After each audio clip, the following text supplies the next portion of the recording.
torch up, forget all your trouble, blaze up. Now that's what I say. Light up. There's no need to think you just hit on the stick.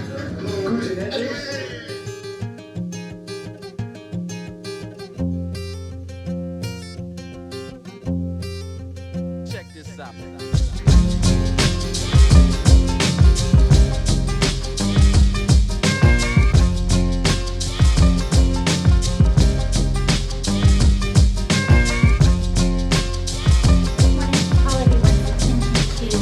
Update form for the internet. I think most of you got emails from Clint explaining it. Those who didn't, Sean printed this out, and I'd be glad to pass it around. It's due by, is it Tuesday, Sean? The email that explains it, it gives you the website address to look at, and then this is the form itself. It's mostly drop-down boxes and just places where you click. It's real simple, very user-friendly. I don't think there'll be a problem. I know that Sean and Joe would be happy to answer any questions. Clint can give you the user ID to get into that section if you don't have it. So, You guys still run the show, right? So we don't need, we just pass it to you the regular way, right? no, this is the form. Hello, Peter. No, I read that, but I read it. I got the email. Yeah. But I mean, if you guys- I'm still not allowed to put anything up on the web, and I'm not allowed to pass it. You don't put it up on your own. No, you put it up on this form, And and then it goes to Sean. In a way you are. Yeah. All right. Okay. Did you not get this, Marilyn? I haven't seen my email in Okay, hours, well, let but me I just give didn't it to you have it in this case you morning. didn't. Yeah, It's really more of a Who content. needs a copy of this? There's an understand what my mom's talking about. I don't know. Anybody else need a copy and No, it's we're- automated? Because that works pretty good. Yeah. No, No, that stays the same. I know. Just gotta get Kyle to do it. I did. Okay, so if anybody's got any questions or anything, check with Joe or Sean about it. This time. I think you got plenty of back of the head. Yeah, No, wait until I start narrating what's happening here. It's gonna be like divorce court. You know divorce court like this? Let's see what's happening now. There's the expression that there will be no advancement without communicated discomfort. So when there's discomfort or controversy, many times that can be converted into something new. I'll quote another military treatise. It was a book on war by General von Clausewitz. And he said that when you have a battle and you see a disadvantage, you can cock your head to the side and you can see an advantage.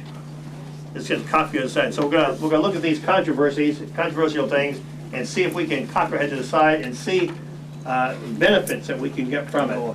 Charge admission to bong hitter games.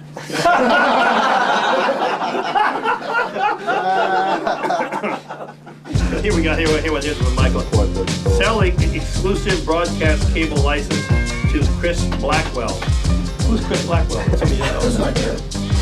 Who's Chris? Somebody with about $500 million. Maybe he's our new partner.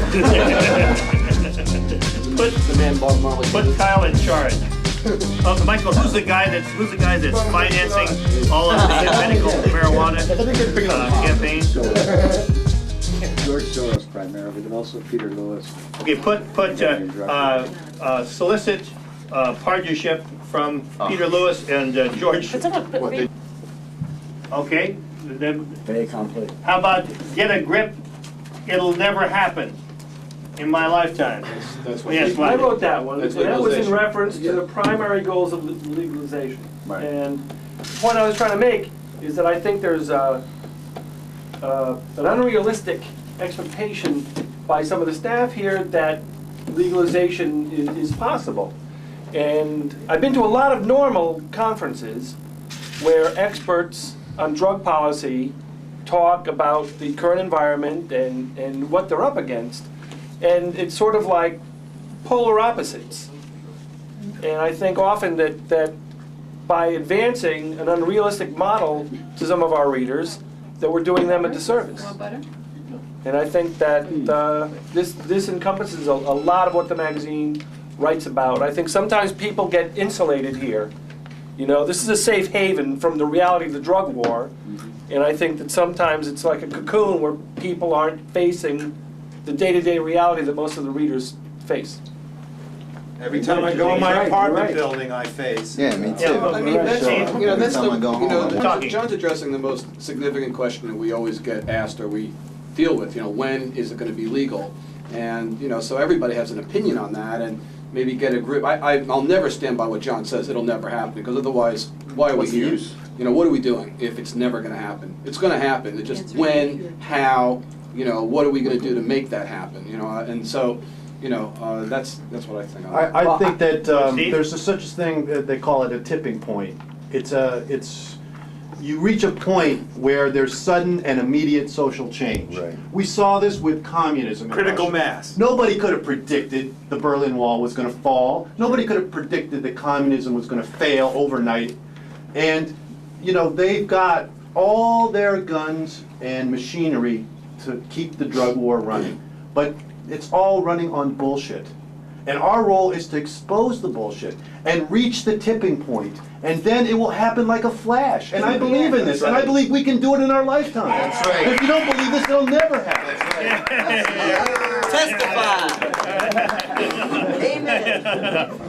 No, Steve, you should have come up in front of the camera. You want to run it again?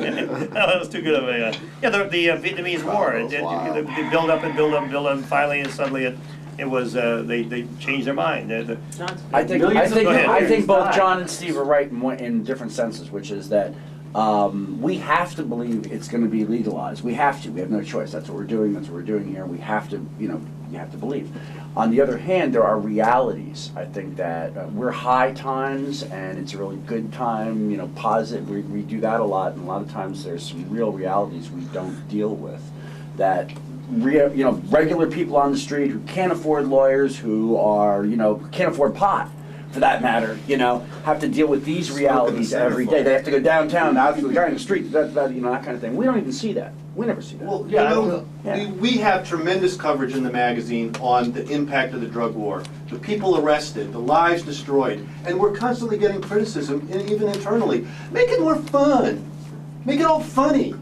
Here we are struggling to get this culture just to survive. It's under oppression and attack, and we've got to put this element in. It's not fun or funny. It's horrible and destructive, and it's in the magazine. It is in there. Okay, now Steve, how can we, like General von Clausewitz said, turn our head to the side and turn that into a positive? Well, what can we do? Be more serious about? No, we have to respect the whole balance. We have to have a balance between fighting the drug war and exposing the bullshit and celebrating what's fun about it. Famous writers and contacted me, and Charlie Manson's in there. That's Charlie Manson. That's Todd. So, and on this side over here, there's all the high times. So, in my opinion, marijuana, I couldn't communicate. I was physically abused as a child. I couldn't really socialize.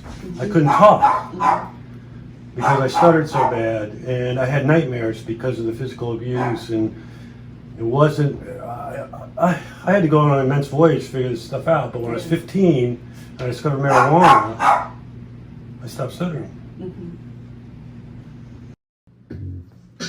Torch up, forget all your trouble, blaze up. Now that's what I say. Light up. There's no need to freak, you just hit on the